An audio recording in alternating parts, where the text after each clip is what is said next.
Continue to flee the town amidst calls for a review of the curfew hours. I cannot walk in Sebede town. Every corner I pass, the youth are attacking me. It's very shameful that we are fighting. And so, Minister, the curfew, we beg you.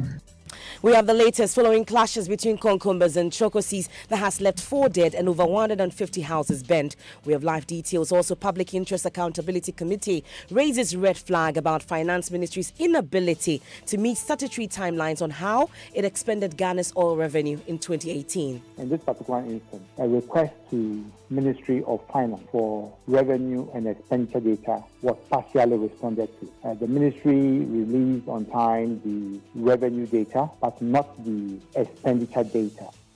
We have details of the committee's 2018 half-year report as it blames Ghana Gas for its failure to pay $46 million gas proceeds to the government. Compensation for the dead as government makes available $250,000 each to families of 7 murdered Zongo youth by the police last year. That a compensation package totaling 1,750,000 Ghana cedi is to be paid to the dependents of the deceased. Processes have been initiated that will result in the prosecution of any police person who is allegedly found to have acted outside the law. But guess what? This is not enough for the family. They want the regional police commander removed from post. We have details in business. We'll tell you why Stanbic Bank went in for the assets of Bank of Baroda. And in sports, we got reactions following the Confederation of African Football's decision to hand the AFCON 2019 hosting rights to Egypt, and also hear from the chairman of the Normalization Committee, Dr. Kofi Amo, after today's meeting with the clubs on the upcoming special competition. All the details plus the latest on the upcoming NDC primary. There's a hitch there we'll be telling you about. Stay with us here on Newsnight. My name is Evan Mensah. I am MFR Paul. Do join us with your thoughts and comments via WhatsApp is 0244 340 437. Details after the break.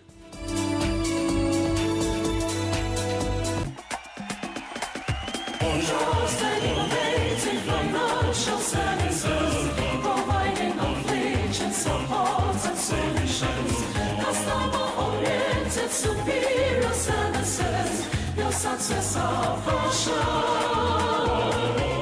Trusted, innovative financial services, providing inflation support and solutions.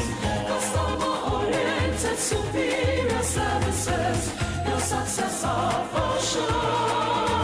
10 good years of loyalty, service with integrity, protective of our Ghanaian brand. 10 years of excellence, 10 years of loyalty. Your success our passion, oh yeah. Your success our passion. Your success our passion. Hello, I say, I was now. Vodafone normal 10 megabyte free data. It will call Smart Rubiadron. Share. Hello, have you heard that Vodafone is giving 10 megabyte free data for every minute you talk? You just dial 50-50. Yeah, hello. Aha! Right now, with the Vodafone people, just they call plenty. Second of us, you talk 1 minute, you go get 10 megabytes. You talk 2 minutes, you go get 20 megabytes. 3 minutes. Call Vodafone or any network and get 10 megabytes of free data every minute you talk. It's simple. Talk to browse. The more you talk, the more data you get. Dial 50-50 to subscribe. Talk more, browse more. Terms and conditions apply. The future is exciting. Ready? Let me explain in here. I'm a mistake where I use cement for all your projects. That's why Gassem, with 50 years experience, want to develop various greater, what's your various jobs. What was super rapid 32.5 hours. Oh no, you're suitable for your dream house. At your screening now, or Daduchi, Nazi or plastering now. Oh man, a perfect finish. Gassem, what was super strong 42.5 hours. Or your best suited for slab, pavement blocks, Nasezicha blocks, Nankasa, Ache pumping. For the biggest construction works like roads, bridges, on your high-rise buildings, contractor and use Gassem Extra 42.5N. Missy the bidet, choose Gassem always. Gassem, the nation builder. Nationwide Medical Insurance, the leader in private health insurance, has deployed superior technology to make your healthcare experience more convenient and exciting. With the Nationwide mobile app, you can order your prescription drugs and we will deliver to your doorsteps. With over 600 dependable healthcare service providers, you're just a step away locating your service provider of choice and accessing hospital claim information in real time. Our corporate clients are guaranteed timely corporate utilization reports. We provide on-site clinics to give employees access to healthcare in the comfort of their offices. Enjoy these amazing benefits and so much more by signing on to Nationwide Medical Insurance today. Call us on toll-free number 0800-222222 or visit our website www.nationwidemh.com. Nationwide Medical Insurance. Join the healthcare family. Joy 99.7 FM. And let's start with the breaking news we've been hearing over the last few minutes, like 40 minutes ago, and we started hearing this from the Education Ministry, where an emergency press conference that was called has announced the emergency closing of the only senior high school in Tripoli because of renewed clashes there. We know several lives have already been lost. We can go live now to the Education Ministry, where my colleague Kamala Dome is standing by with the very latest on this. Kamala, do we know, is it only the Tripoli Senior High School that has been closed in this community? Well, Evans, not the Tripoli Senior High School alone. The Tripoli Senior High School and some other basic schools and primary schools in the Tripoli district have been ordered to shut down following the clashes. We are told that more than 5 schools have been affected by this closure, Evans. Okay, so this is across board, all schools in all GES managed schools in Tripoli closed down. Is that what it is? That's what the case is, Evan. Okay, and what explanations are you receiving? I understand the minister is with you. Can we get some clarity on this? Yes, so the minister explains that the safety of the students cannot be guaranteed in the current circumstance because we know that the clashes have resulted in 4 deaths and many other people's homes being torched. At least 150 homes have been destroyed and many other individuals are fleeing the town. So for the minister, the safety of the students is paramount, and that is why they are not risking it to ensure that the students stay home, stay clear of the conflict zone until the point that they are confident or they can be assured by the security service that calm has returned, so the schools will be reopened. And he tells us about the fact that any instructional hours that's going to be lost following this shutdown will be made up for once school reopens and calm returns to the area, Evan. But we don't know when the reopening will happen. It sounds like this is an indefinite closure. Absolutely, indefinitely, because the clashes are still ongoing. I mean, the unrest is still ongoing in the area because we know the minister and some other members of the Security Council have been touring the areas, and massive devastation, we are told, has been occasioned as a result of this conflict. So the minister believes because of these distractions, homes burned, properties destroyed, farm produce, it is unsafe for students to be allowed to go to school in these circumstances. So the schools remain shut until such a time the security services can assure them that calm has returned to the area for the schools to reopen. And I'm assuming the Education Ministry would have come to this conclusion in consultation with other security agencies, because I know the military, the police, the Interior Ministry are all have their pulse on this. Yes, the minister mentions that the Education Service, the police, the chiefs, and the military, plus the Regional Security Council team lead, who is the regional minister, they all came together to meet, and then the conclusion arising from that meeting was that the schools will be closed down until such a time that security and calm returns to the Tripoli district. Kamala, thank you very much with that latest from the Education Ministry. And there's curfew tonight, which started just about, at the top of the hour, 6 o'clock? But it would have been interesting also to know what measures are in place for these students whilst they're at home.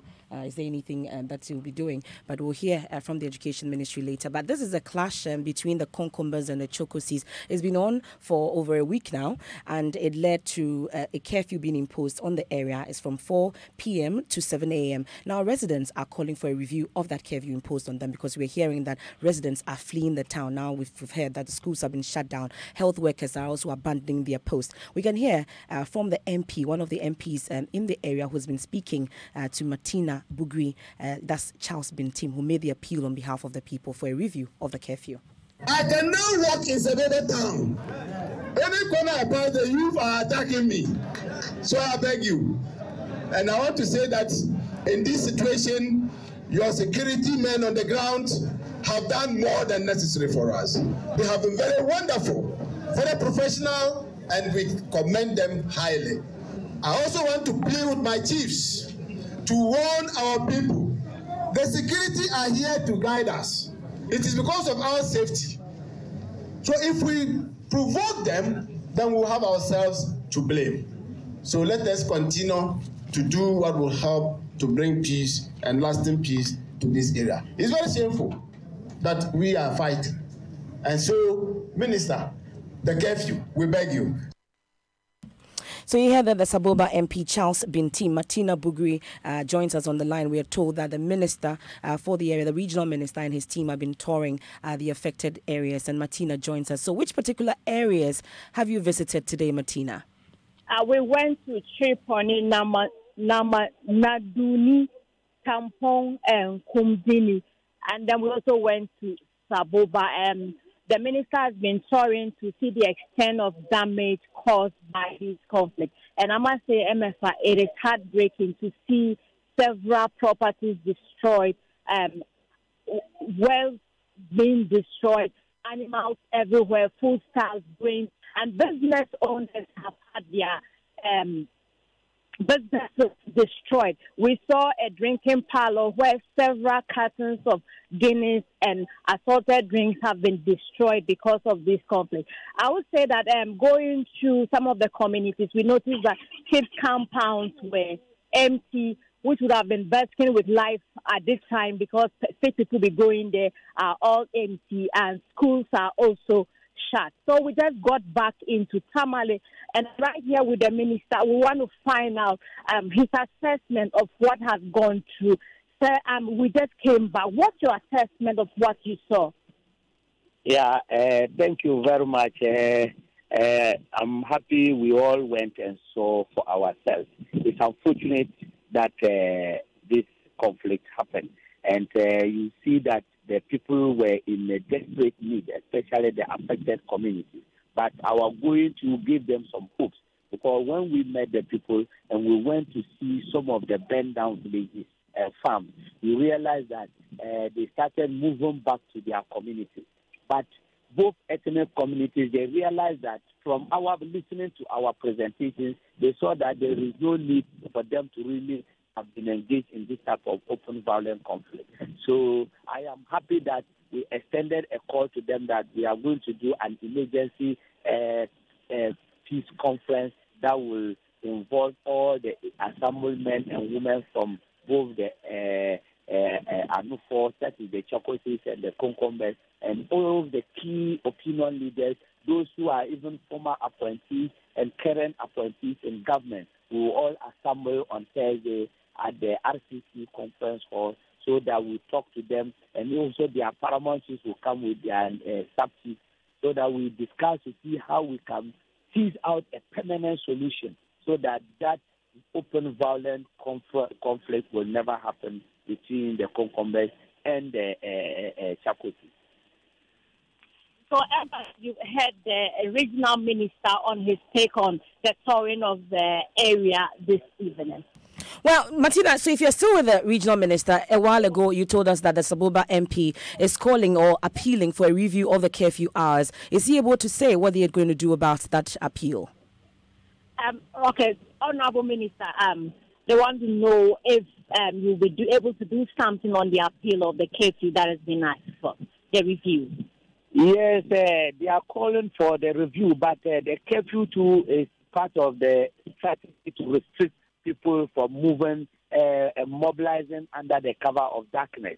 So we have asked the youth and also the chiefs and elders of the catchment area that they should consciously make the area very free, so that people, especially the Chakosis who are residents in the Cherpune area, can freely move from their district, pass through Saboba district to Yendi and beyond Yendi. And some of the citizens who will be traveling from Accra, Tamale, Yendi, Kumasi, if they can pass through Saboba on route, that is by route to Cherpune, it will be very easy for us to relax the curfew. So we are telling them that they should consciously work afterwards to make people to feel very comfortable so that we know that there will no more be mobilization of people under the cover of darkness to go and burn farms, burn houses, and what have you. You heard that the Northern Regional Minister speaking to my colleague Martina Bugri Salifu Said. We can hear also from the Northern Regional Police Commander DCOP Timothy Bonga. The youth, the elders, the chiefs, opinion leaders. What I want to say is that we need your cooperation to be able to do what is expected of us as security agencies. As you ask for review of the curfew, you need to cooperate with our security agencies so that on the ground the report can be sent to our regional minister, who is the chairman of RISEC, to confidently say that we can review the curfew. We need your support. And I know in this part of the country and the region, when the elders speak, we the young ones will obey without question. MPs have spoken, ministers have spoken, the chiefs have spoken, our Royal Highness have spoken, and all is that we should maintain peace. We should keep the peace. We should cease the fire. That's the Northern Regional Police Commander DCOP Timothy Bonga. Evans, we still have George Ayisi also joining us on the line. He's a Public Relations Officer of the NADMO.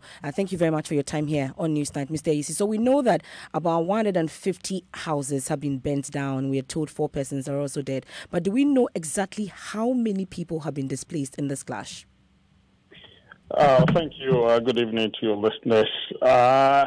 The initial assessment is that about 5,000 people have been displaced, but in some of the camps, my report is that about 444 people at the Naboli Primary School, and in the Salaga area too, there are other people there. The number is yet to be confirmed. And so, and with, as your report said, a lot of homes destroyed and others, NADMO comes in to help them build back better. Livelihood and everything is almost virtually gone. Once the peace is being restored, it means that people must get back to their communities and then restart life. That is where our officials will be there to assist them to get back on their feet. So these 5,000, what kind of assistance has NADMO given them so far?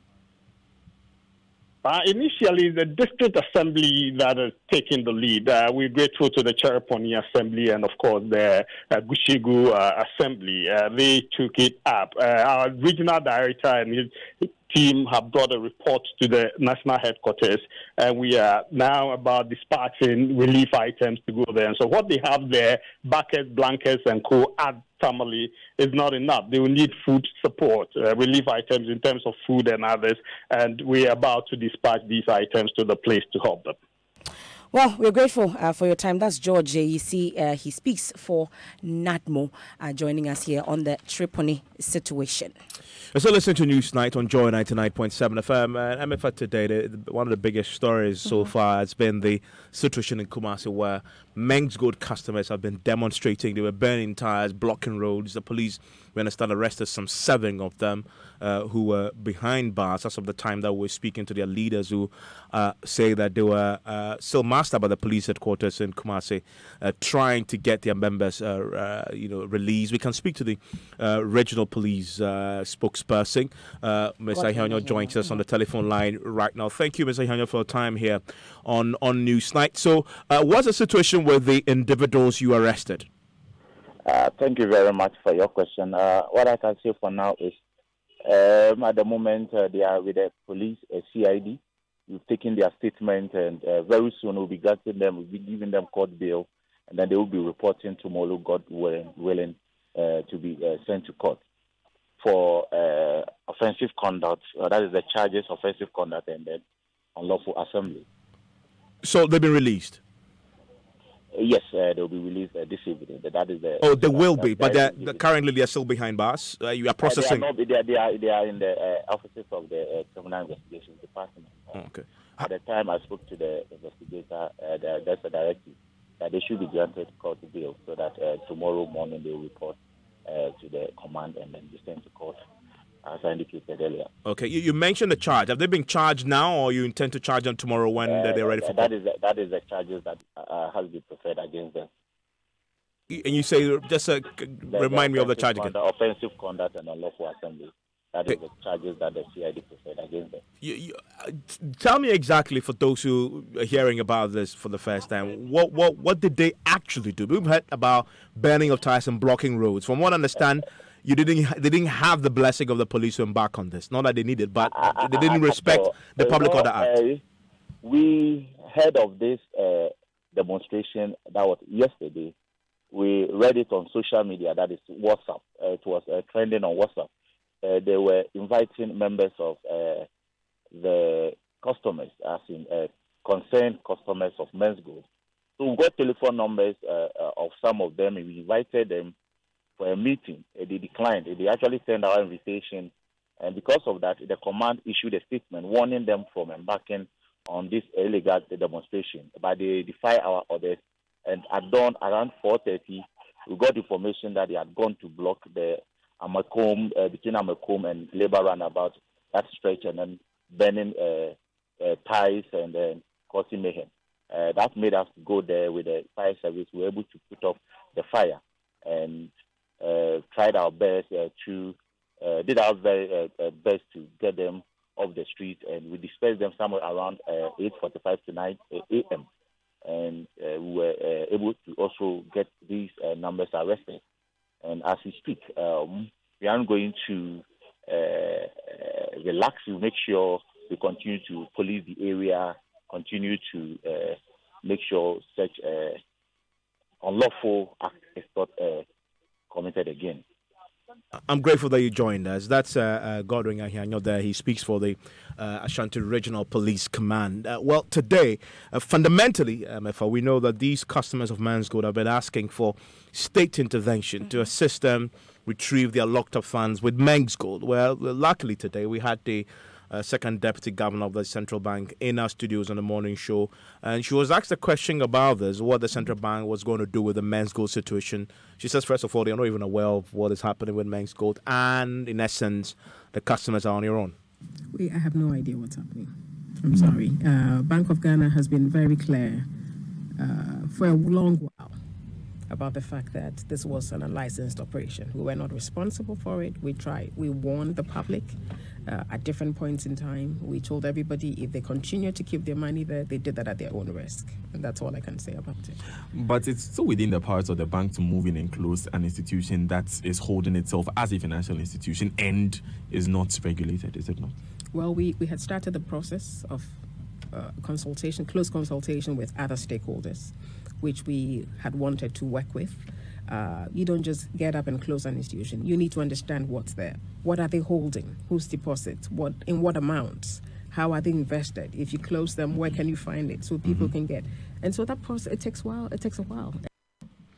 And that's Elsie Awaji, second deputy governor of the central bank. And so is that the legal position? And is that position one that is backed by the law, that the central bank cannot do anything about this situation, and that they warned the customers and they dealt with Men's Gold at their own risk? Let's bring in a private legal practitioner, Justice Sremsai, who joins us on the telephone line right now. Justice, I thank you for your time here on Newsnight. What's your own position on what we had the second governor of the central bank expressed? Is that a position backed by law? Good evening, Evans, and good evening to your listeners. I am very, very, very saddened by a response from the deputy governor. Evans, you would notice that it is this kind of posture from the Bank of Ghana which led us to this position. The posture that we are not concerned or we have finished with what we are doing, so let the chips lie where they fall. I think that is the reason why we are here today. Now, at least we know 3 state regulatory institutions are supposed to be working together on this. In as much as the Bank of Ghana does not or may not have any responsibility to refund money to these persons, it does not also mean that the people who are victims of this are not entitled to any responses or any kind of intervention from anyone in this country. Legally, what can the central bank really do realistically under the circumstance? Okay, let me tell you what the central bank can do. Central banks can help in the tracing of the money that were invested.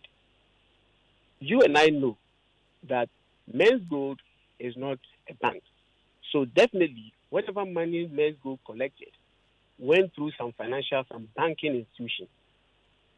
Central bank has all what it takes to track down or to trace these monies and then stop them. You see, when we talk of compensation, there are two ways that these victims may be compensated.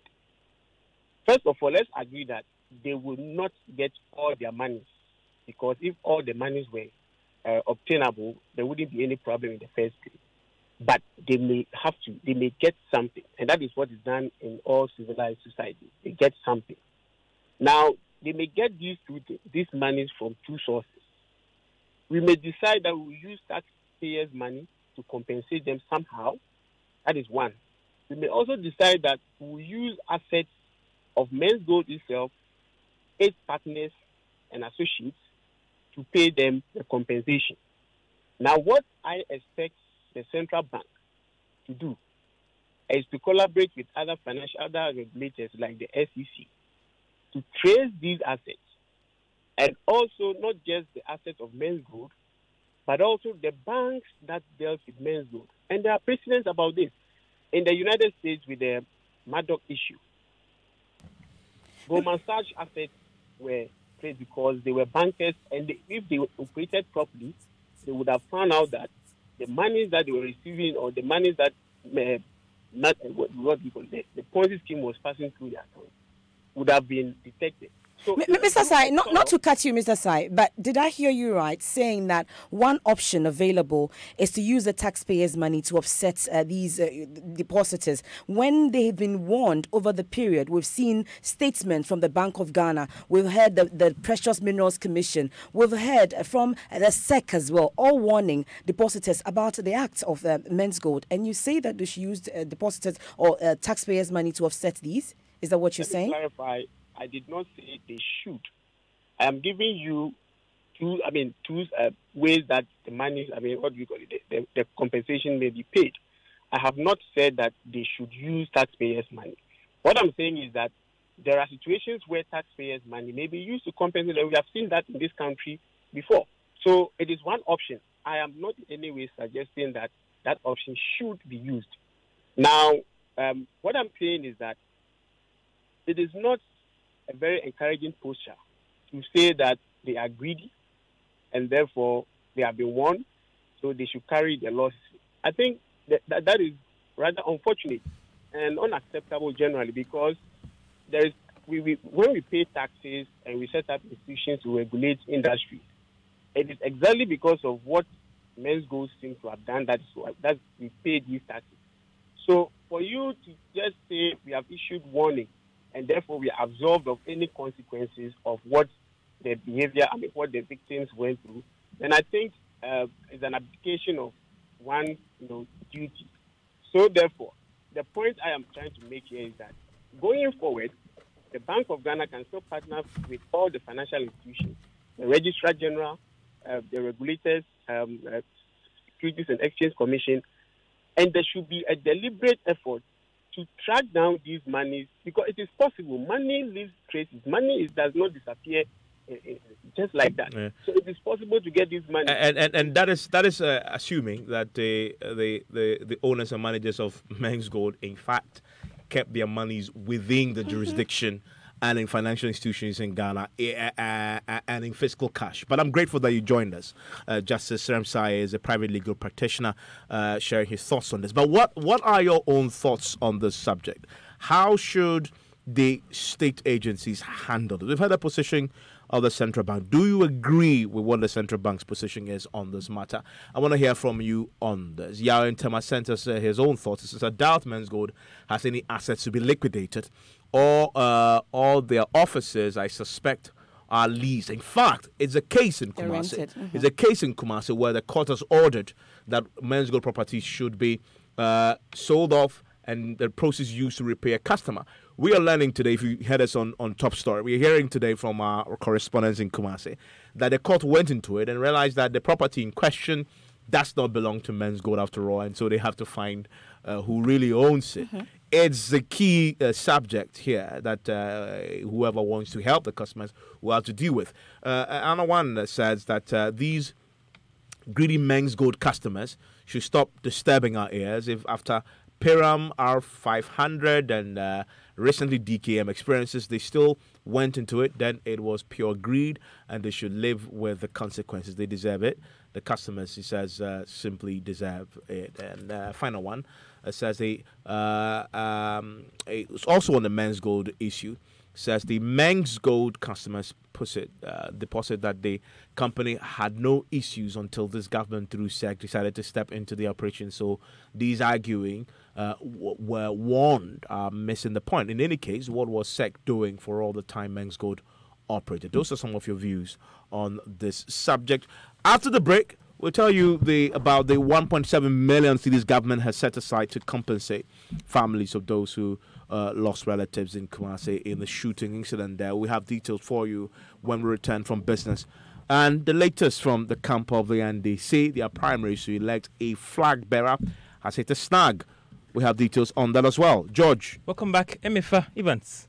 Thank you very much for having us. What do you have in the headline, George? Well, Evans, I have something from a financial consultant, Dr. Lord Mensah, on this Men's Gold issue. He fully backs the Bank of Ghana's stance on this, and also hear from Stanbic Bank on why the assumed assets of Bank of Baroda. The business news on Newsnight is brought to you by MTN Business. Welcome to the new world of business. Kingdom Books and Stationery, your number one-stop shop for all your office essentials. And First National Bank, we are the bank that understands your business. First National Bank, how can we help you? Hello and welcome to the MTN Weather Report. Joe, we know say January dear if you are a better month, but with MTN, sea never dry. Now the details of my weather report. 15,000 cities go blow from the intertropical boundaries across the country. Rhyming in it. We can also see a mist of fog patches of 25,000 cities and a heavy monetary downpour of 30,000 cities are a move to treat the dry season across the country. Now, ladies and gentlemen, everywhere you go, whether it be school fees or akasisem fees, we there for you. Rent advance, salary advance, your sortie advance, because with MTN, we're there for you. And to Joe, keep talking, browsing, texting, and transact more with Momo and win instant prizes each month. Now, Kushin will new year in the MTN More For You promo. And to dial *120#. Now check your points. We're there for you everywhere you go. Do the dance. Do the dance.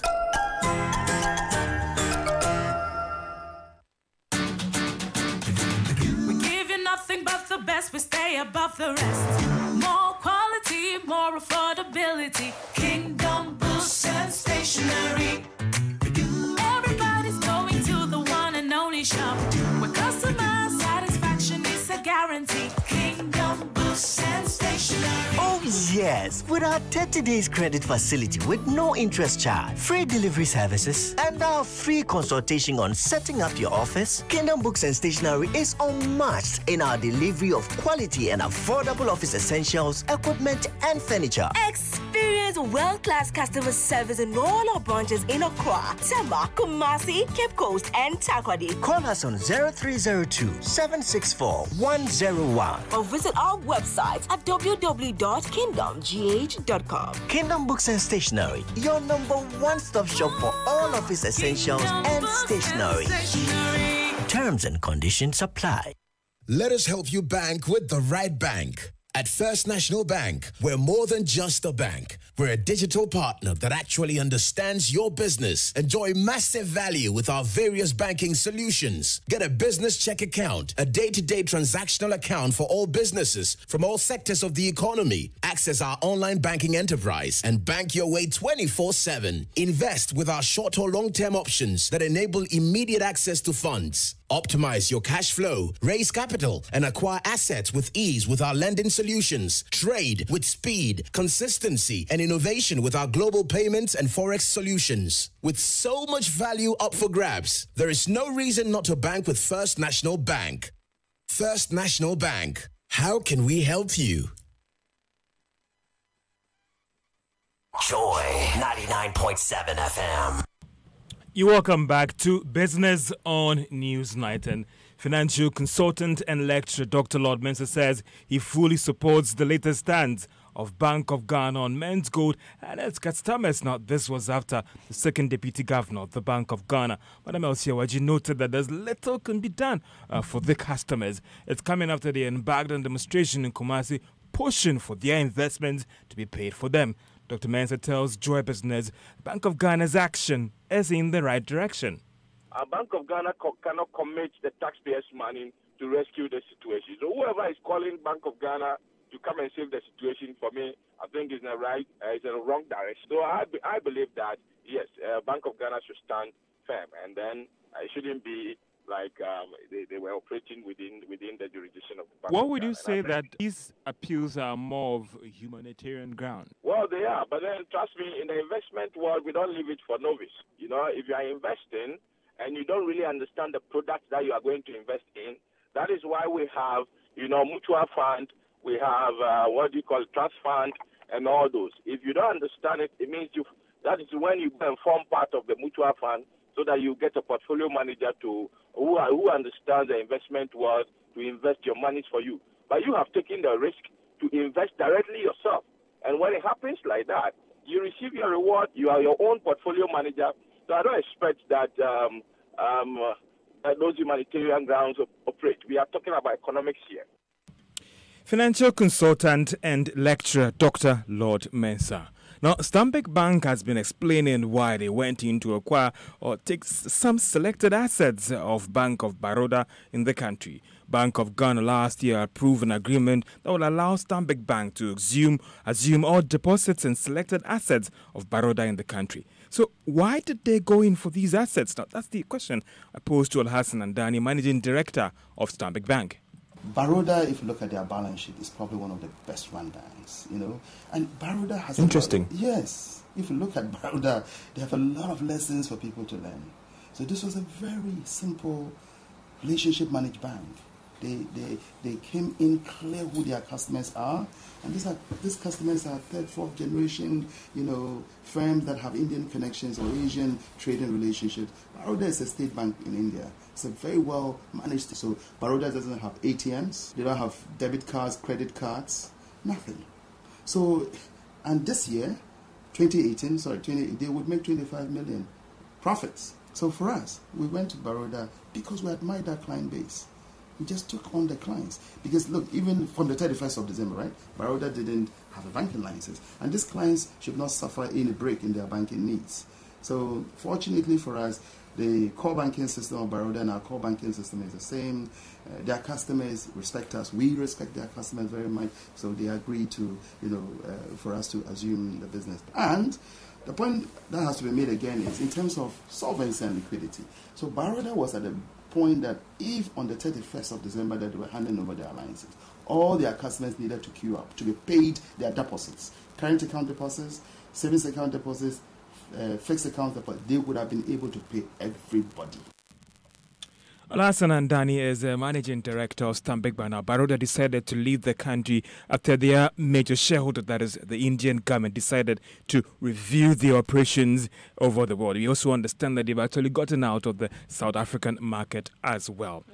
Well, Consolidated Bank this afternoon actually finally opened its doors to customers of the defunct Heritage and Premium Banks. Now, that follows the revocation of the respective banking licenses of these firms. Now, Joy Business's Charles Aite and Alberta Bissiu scouted some of the branches and have come through with this report. The office of Heritage Bank, and we have been there. We have engaged with some of the workers there, and it's just work as usual, just that we just don't have so many customers in there. It even gives us more information about their clientele base. My colleague Alberta Bissiu, she's also been visiting some of the branches of both Heritage and Premium Banks. Alberta, so from both branches, Heritage and Premium Banks, what stood out for you based on the interactions that you had with either workers or even customers? Okay, I realized that most of the branches are virtually empty. And with the Nima branch of Heritage Bank, their ATM is not working. I asked and the guy told me that it's not working. We went to Ridge and their ATM, that's Ridge's Premium Bank, it's also not working. Standing just a few meters away from the office of Heritage Bank. We have been there and we have been gathering there as well. Everything is going on smoothly, even though people are not coming in as it used to be, but the ATM is working and you can make withdrawals and deposits as well. But Alberta, you do have a sheet of paper, and I think this one is the cash withdrawal slip of Heritage Bank. Exactly. Moving forward, customers are not going to see this, whether being Heritage Bank or Premium Bank. Moving forward, it's going to be CBG, that's the Consolidated Bank Ghana. You have also been speaking to some customers off camera. Yeah, are they concerned about their funds? Actually, some are not even aware that there's something like that going on. So they came there to do their normal withdrawals. Thank you very much, Alberta. So she's been with me throughout. We've been scouting most of the branches of these two banks, these two defunct banks. We must also make it very clear that so far the Bank of Ghana has stated categorically that the funds of customers and depositors are safe. In that same regard, customers of both Heritage and Premium banks could feel free to access their funds as well at any CBG branch. And that was Charles Aite and Alberta Bisu with that report there. And that's all for business on Newsnight. Back to you, Evans and MFA. We'll take some of your comments now that you've sent in via WhatsApp on 0244340437. This one from Stephen in Adenta says, Evans, the police has arrested customers of Men's Gold. What are they doing about the CEO of Men's Gold? And this one also from Tafa in Amraya says, is it true that Men's Gold owners wanted to pay their customers but government did not allow them to? I am tempted to agree with those who said the actions of the Men's Gold customers can be described as greed. And this one says, Evans, I quite remember you called the customer on Top Story when the issue started and asked her about her investment with Men's Gold, and her response was that she had gone to Men's Gold office to check up on investments and everything was okay, and so she will continue to do business with them. In fact, I remember that, and that was on the back of a long text message this customer sent to us whilst we were doing the story, and that's why we called this customer. We have that text message with us. I want to share with you what the customer said to us then, and I'm quoting the text message. It says, Evans, tell Bank of Ghana that they are not serious. They should find other important things doing. I am a very, very satisfied customer of Men's Gold. Men's Gold has helped me so much in my life, so they should not attempt closing it down. Nobody can do what Men's Gold is doing for me. We, the satisfied clans, will come together to defend the company wherever they take them. I went for 5,000 cedis today with my gold vault of 50,000 cedis. How many companies in Ghana can pay me this amount as an ordinary teacher? Invite me to the studio. I will come there now. And on the back of that, we called. So you recollect correctly. That was on the back of a statement long. But it raises the issue about a parent and the children's situation that Araba Kumsin was raising earlier in the newsroom. So if you have a child, you've warned that child over a period, it does something and is falling over a cliff, would you allow him to just fall over the cliff? Except that these are not intervene, children. These are adults who got a warning and decided to go ahead. But let's stay in Kumasi because the president has been there today, and we know that 1.7 million cedis is being devoted to deal with families, to help families deal with their with grieving over the loss of their loved ones. President Akufo-Addo today announced a compensation package for 7 Zongo youth at Asawase murdered by the police for they were suspected of being armed robbers. It turned out they were not. They were not. So, as you may recall, a 5-member committee was established by government to look into that particular matter and review that there was no evidence to support claims by the police that the young men were indeed armed robbers who exchanged fire with them. The committee also recommended the interdiction and prosecution of 21 police officers identified for killing the 7 at Manso Nkwanta. We can now hear from President Akufo-Addo, who's condemned what he describes as attempt by some individuals to use the incident to cause disaffection for the government. I cannot come to Kumasi and not revisit the unfinished business of the death of 7 of our compatriots at the hands of some police personnel last year. As promised, we set up a committee to look into the matter. Based on the recommendations of the committee, I asked the Inspector General of Police to interdict the police personnel involved. Processes have been initiated that will result in the prosecution of any police person who is allegedly found to have acted outside the law. I'm happy, though, also to announce to you that a compensation package totaling 1,750,000 Ghana cedis, that is 250,000 Ghana cedis for each of the 7 families, is to be paid to the dependents of the deceased. Even though money cannot replace the life of a human being, it is being offered as a way of accepting the responsibility of the state in this tragic affair. In the circumstances, I appeal to you to continue to exercise restraint as this sad, unfortunate matter is addressed within the confines of the law. And that's the president there. Let's speak to the Zongo Development Minister, Dr. Mustafa Hamid, joins us on the telephone line right now. Dr. Hamid, so how soon will these families receive the monies we just heard the president talk about?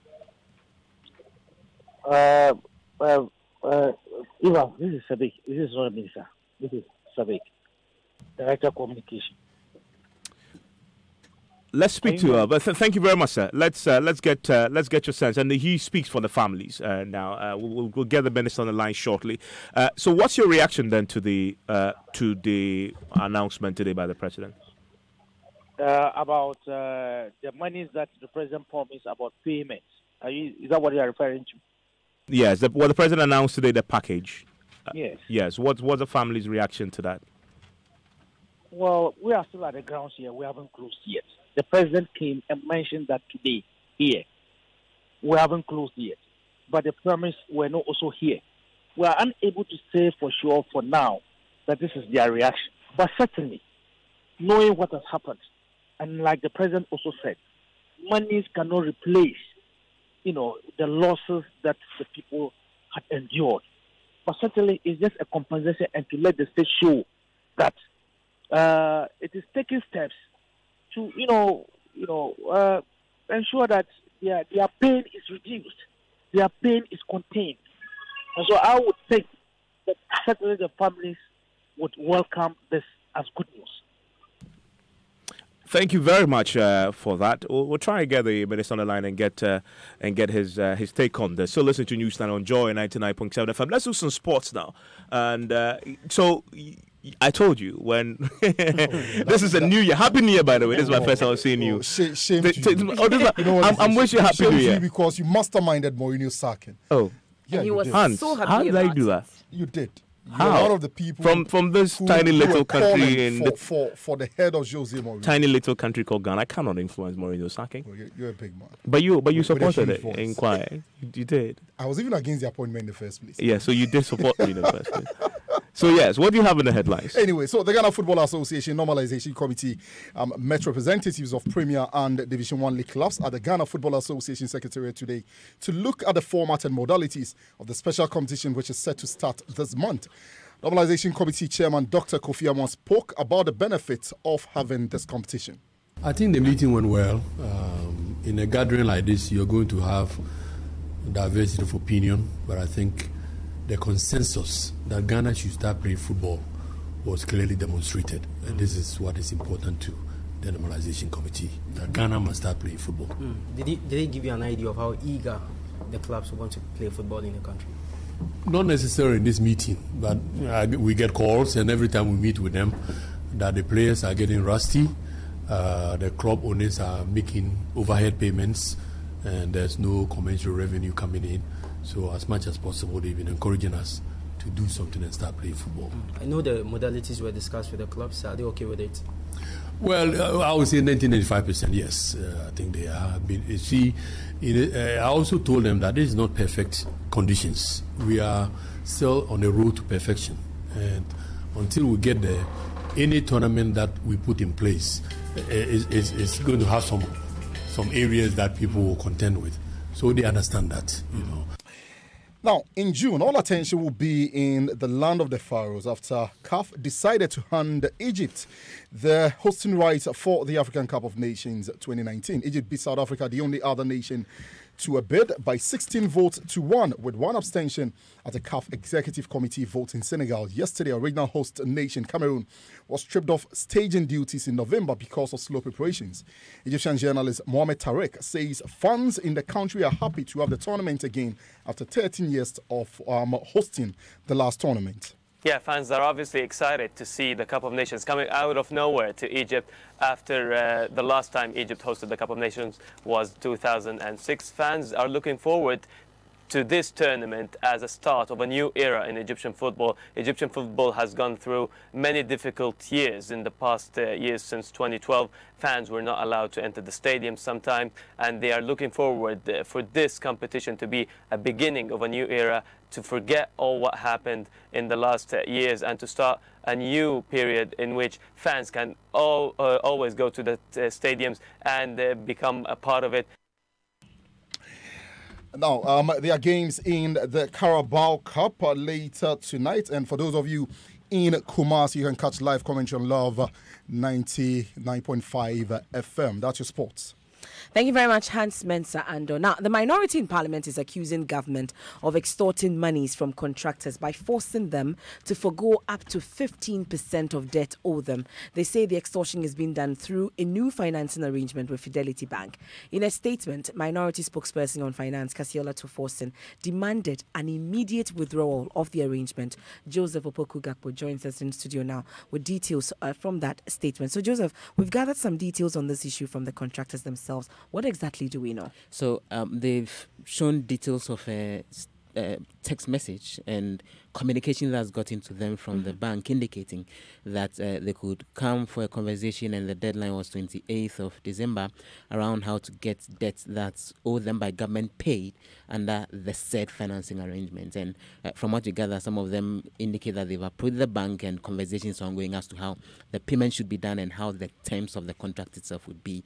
And the understanding we're getting is that these are monies that are owed them by government, which the bank is stepping in to do the payment so that government will eventually pay off the bank. And this is more like an arrangement that would allow them to get the monies immediately, so that then at a later time they would be able to recover the money from government, which is the said arrangement. That government has indicated Fidelity Bank is actually leading, and they came to them with the idea and they are in support of it and are going ahead to get it in place. So if these processes are already in place, what then is the concern of the minority? They claim that they've become aware of this transaction between the Finance and Roads Ministries as well as the bank, and to quote the statement that they put out, they say that under the scheme, the affected contractors are to enter into an agreement with the bank and would have the money that's owed them discounted at a range between 10 and 14%. And according to the minority, this is something that they see as extortion after government had indicated that it had actually gotten money to pay off some of these debts, which had happened. And in the final bit of the statement, they ask him that as soon as possible, government should stop the processes as far as this particular arrangement is concerned and avoid the extortion situation they are alleging. Have we heard from Fidelity Bank? Well, we've reached out to some contacts that were provided in the communication they sent to the contractors as far as this is concerned, and they indicated that despite the deadline, these are things that they are still negotiating with the people who are supposed to the contractors in question, and so there's nothing concrete that's been agreed as of now. But so fundamentally what this is if you are a contractor, you've done work for government, and you sign up to this deal, you'll probably lose between 10 to 14%. 10 and 14% of the amount of money you spent on the project, because it's going to be cut by that. Yes, and these are debts that have been outstanding, some of them for up to 2 years and haven't been paid. So that then it's an open process. If you are interested in getting your money immediately, then you go negotiate, and then the discounts set in for you to get your money now. Otherwise, then no one knows when government would eventually So you get your money, less up to 14%. Yeah. According to what the minorities indicated, but the indication we're getting from the contractors is that it's still a process that they would have to negotiate with the bank in question. And so it's not a definite figure, but it's the minority that's putting it at the 10 to 14% as the amount that you are likely to lose if you need to get hold of your money now so that the government pays the bank subsequently. Thank you very much, Joseph. Let's go to MFS hometown, shall we? Because it's bizarre, but it's true. It's a story of the Abojos in the remote village of Wuho in the North Tong district. I got that correct, right? Yes, you did. Out of 10 children born to the Agbozo family, 7 became disabled, and out of the 7, 5 died, leaving 2 with severe forms of physical disability. Pretty sad story. Now, John News' Ivy Setoji visited the family and brings us the full report. This is the reality of the disability of the 2 remaining children of the Abojos in the North Tong district. They are unable to walk, see, hear, or speak. The parents had to assist to do almost everything, including answering the call of nature. It's been a 30-year-long struggle, and caring for them has been an uphill task for the family. My kids were not born disabled. The disability started at the age of 2. And out of the 10 children that I had, 7 became disabled, and then 5 are dead. So remaining 2 who are disabled. So the 2 are disabled? Yeah, the 2 are disabled. Okay. Help us, we are suffering. So please, we want help from the government or any other person who is touched by the story that is, capable to help all kinds of help, anything that we need. The situation is even worsened by the fact that this family lives in a remote village, Wuho, about 4 hours drive from Adidome, the nearest town. The story of this family is one almost everyone in this village knows about. DCE for North Tong, Richard Collins Aku, and the Assemblyman Mauli Vosa knows the family. What we can do is to uplift, to really supplement the effort of the parents of trying to raise up this kind of people living with disability. And this family have been the term for all this work. We do not even have a health insurance card. I wanted to transfer them. I would be able to take the health insurance team to this area. Down here, the community, to have a health insurance card for them, because I don't want them to transport them to the health insurance office. No, I want to have maybe homemade. I'll bring them down in my car so that they can have a health insurance card. Not for him, the children alone, but for the parents as well. Yes, this family, the Abojo family. So the situation to see their descendants becoming so disabled like this, it's only God knows. One cannot tell. Because of their situation, the parents are not able to even attend to their farm activities. Because when they leave them in the house, they mess up things and all that. So sometimes they have to deploy the service of the community to go to help them in their farms and all that. And that cannot be available all the time. The plight of the Abojo family compelled the district assembly to support them with wheelchairs, one core mill machine, and a bundle of iron sheets to help them earn a living. But with very few people living in this village, there is little business for them.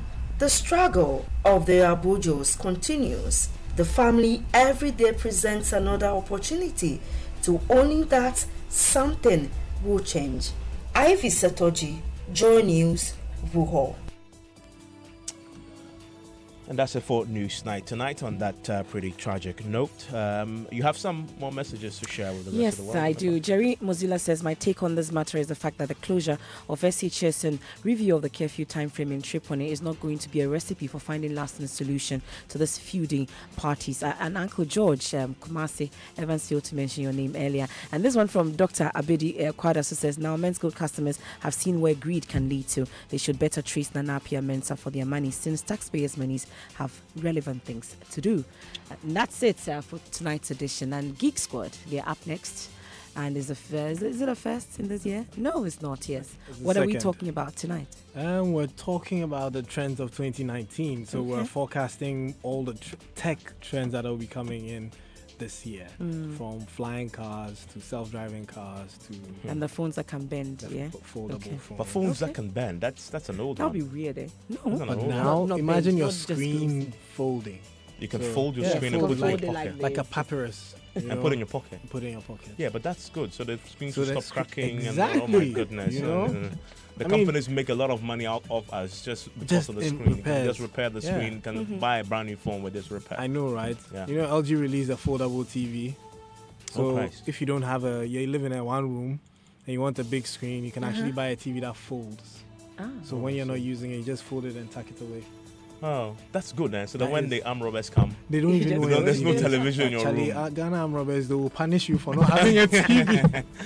Well, you have to stay tuned to that conversation coming up on Geek Squad. Enjoy the rest of the evening.